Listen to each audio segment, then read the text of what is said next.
Coucou tout le monde.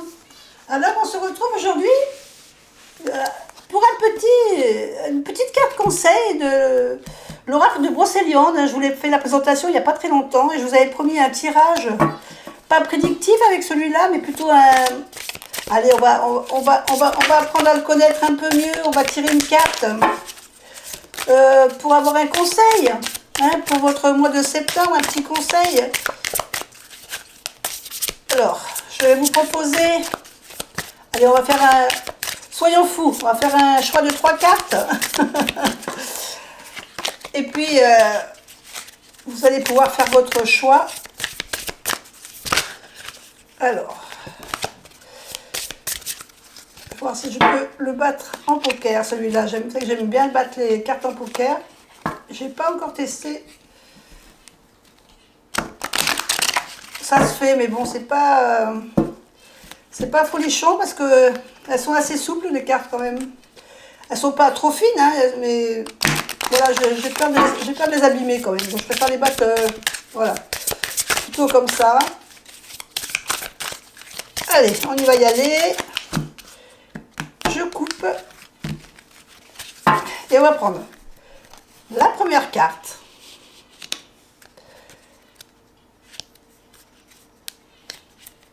La deuxième carte et la troisième carte. Voilà.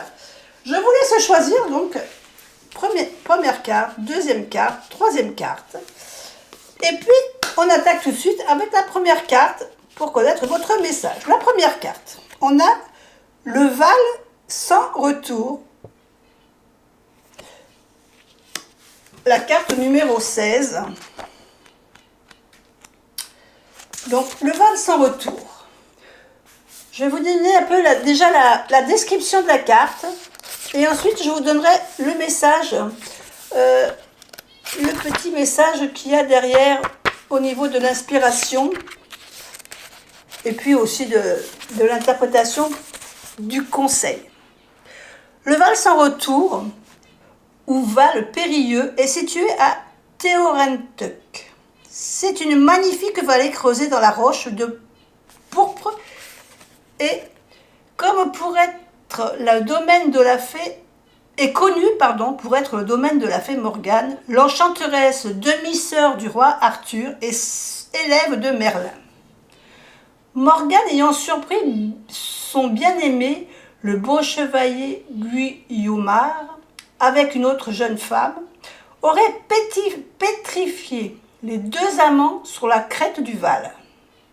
Ces deux pierres, liées l'une à l'autre, se dressent au-dessus du miroir aux fées et forment le rocher des faux amants. Dans sa fureur, et afin de condamner tous les amants infidèles de corps et d'esprit, Morgane jette un sortilège sur tout le Val sans retour. Ainsi, celles et ceux qui avaient le malheur d'y passer ne pouvaient plus en sortir. Ils y restaient prisonniers pour l'éternité, sans notion de temps ni de lieu.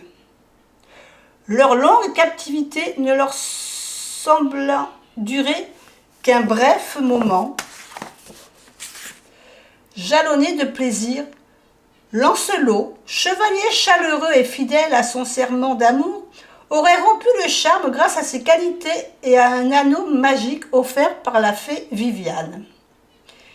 Il aurait ainsi libéré 253 chevaliers après 17 années de captivité et aurait mis fin à la malédiction. Mais peut-être que Morgane sévit encore dans le Val sans retour.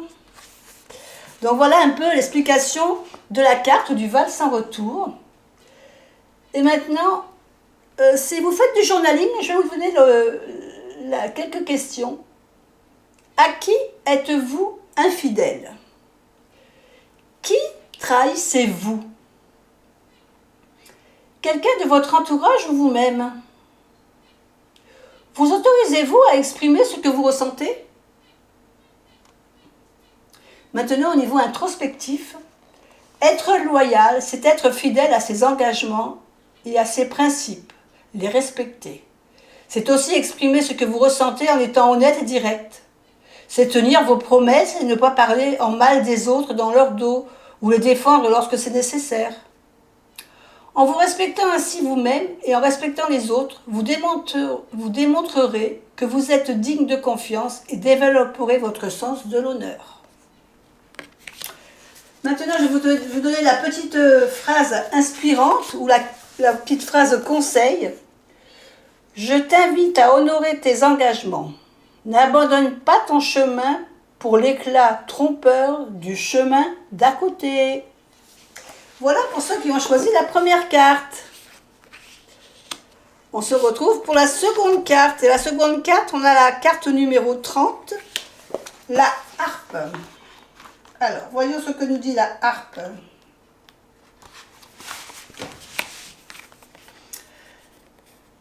La harpe est un instrument à cordes très ancien qui symbolise la symphonie et l'harmonie du monde. Instrument mystique, il est associé à Dagda, un dieu druide de la mythologie celtique dont la harpe magique connaît toutes les mélodies et peut jouer seule à la demande du dieu. Chez les Celtes, la classe sacerdotale est composée de druides parmi lesquels se trouve la barde, un druide poète. Souvent représenté en harpiste aveugle, il remplit plusieurs fonctions. L'une d'elles est le récit et la célébration des héros et de leurs exploits, ce qui en fait le garant de la mémoire des peuples celtiques. L'un de ses plus célèbres représentants est Taliesin, chef des bardes de Bretagne, associé à la légende arthurienne en tant que barde du roi Arthur. Il aurait, selon certains récits, enseigné sa science. Il l'aurait enseigné à Merlin. La harpe est en effet omniprésente dans la légende de Merlin, comme elle est d'ailleurs dans la vie de Tristan et Iseult. Et c'est enfin l'instrument qu'on associe aux évidences au monde des fées. La harpe fait partie du paysage musical breton depuis le haut Moyen-Âge. Et c'est le son cristallin qu'elle émet accompagne encore parfois les récits légendaires des conteurs de Brocéliande. Donc maintenant, pour ceux qui font du journaling, appréciez-vous la beauté des choses simples? Osez-vous créer? Acceptez-vous de vous ennuyer quelquefois? Maintenant, pour l'introspection, contrairement aux idées reçues, la créativité n'est pas forcément un don. Elle peut aussi se travailler et se développer. Nous créons tous les jours et souvent même sans nous en rendre compte. La cuisine, le bricolage, le chant, l'écriture, le rêve éveillé, l'imagination, le jeu sont des actes créatifs. Pour développer votre sensibilité et votre créativité, utilisez tous vos sens et appréciez la beauté de tout ce qui vous entoure. Une jolie fleur qui s'épanouit, un arc-en-ciel qui étale ses couleurs, un oiseau qui chante une douce mélodie, une bonne odeur de pain chaud devant la boulangerie, le goût d'une fraise délicieuse dans la bouche, la douceur de la caresse du vent dans les cheveux. Tout peut être prétexte à s'émerveiller et à profiter de la beauté que la vie nous offre chaque jour. Ces moments en tête-à-tête avec vous-même vous éloignent de l'agitation quotidienne et vous aideront à faire de la place en vous. Et surtout, sachez que même si on a tendance à le fuir, l'ennui est un facteur de créativité. Il développe l'imagination. Accordez-vous quelques pauses dans votre semaine et n'hésitez pas à planifier des activités qui vous font vraiment vibrer. En prenant du temps avec vous-même, vous développerez votre sensibilité et nourrirez votre créativité. Les bienfaits seront nombreux. Libération des émotions, apaisement de l'esprit, valorisation de l'ego, ressourcement et surtout bien-être. Je vais vous donner maintenant la petite phrase inspirante qui peut être liée au conseil du jeu. Je t'invite à regarder autour de toi et à t'émerveiller. Tu trouveras la beauté dans toutes les choses qui t'entourent. Voilà pour la carte numéro 2. Maintenant, passons à la carte numéro 3. La forêt. Alors, la carte 17 qui représente la forêt. Je suis en train de regarder qu'on n'a pas eu un personnage, aucun personnage dans ce tirage. Bon, je vous referai la prochaine fois, je vous referai un tirage avec des personnages, je vous promets. Alors, la forêt. La forêt de Brocéliande ou forêt de Pimpon est le plus grand massif forestier de Bretagne. Il s'étend sur plus de 7000 hectares. Forêt mythique, forêt magique, forêt des merveilles, forêt de légende et forêt druidique.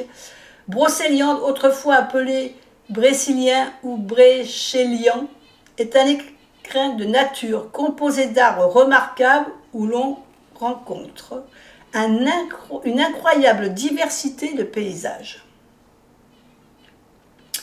Les landes plus ou moins boisées, des pins, les sous-bois de chênes et de hêtres, les roches de schiste rouges, les menhirs et les étangs. Sur le continent, elle passait pour l'une des plus belles du monde, connue. Lieu mystérieux et berceau de légende, elle est étroitement liée au cycle arthurien, théâtre des aventures de Merlin, des fées Morgane et Viviane, de Lancelot également, et des chevaliers de la table ronde. Autrefois, la forêt était considérée comme un sanctuaire, un espace sacré où l'arbre faisait le lien entre la terre dans laquelle il plonge ses racines et le ciel qu'il rejoint de sa cime. La médecine et la magie druidique utilisaient d'ailleurs les arbres et organisaient leurs cérémonies au sein de bosquets sacrés, d'églises naturelles de la forêt. L'arbre est un symbole de vie. Il est le lien entre le monde visible et le monde invisible, mais également un symbole de protection et de justice. Alors, pour ceux qui font un peu de journaling, savez-vous protéger et prendre soin de vous? Cherchez-vous à protéger ou à surprotéger quelqu'un ou quelque chose? Ou bien, est-ce vous-même qui vous protégez et restez à l'abri du monde extérieur? Pensez-vous être quelqu'un de juste? Maintenant, au niveau introspection, tel le chevalier qui porte son bouclier, il est important de savoir se protéger autant qu'on protège les autres. Cela peut parfois nous amener à nous séparer de certaines personnes qui nous empêchent de grandir et d'être heureux, ou nous délester de ce qui est toxique pour nous. Se protéger n'est pas égoïste, mais nécessaire, car cela signifie prendre soin de soi. Mais veiller à ce qu'il ne nous arrive aucun mal, telle l'épée qui combat l'injustice ne doit pas nous empêcher d'être juste. Être juste, c'est respecter les droits de chacun sur un principe d'égalité, mais aussi d'équité, ce qui nous permet de vivre ensemble, en famille, en collectivité ou en société.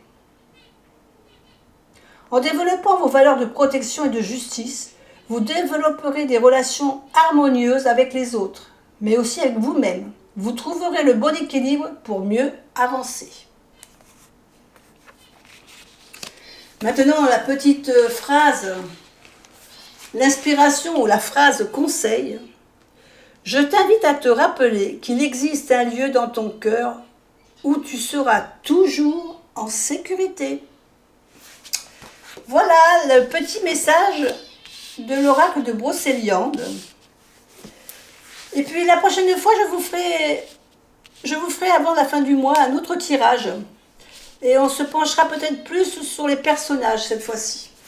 Allez, je vous fais des bisous, je vous dis à bientôt pour une autre vidéo. Bye bye.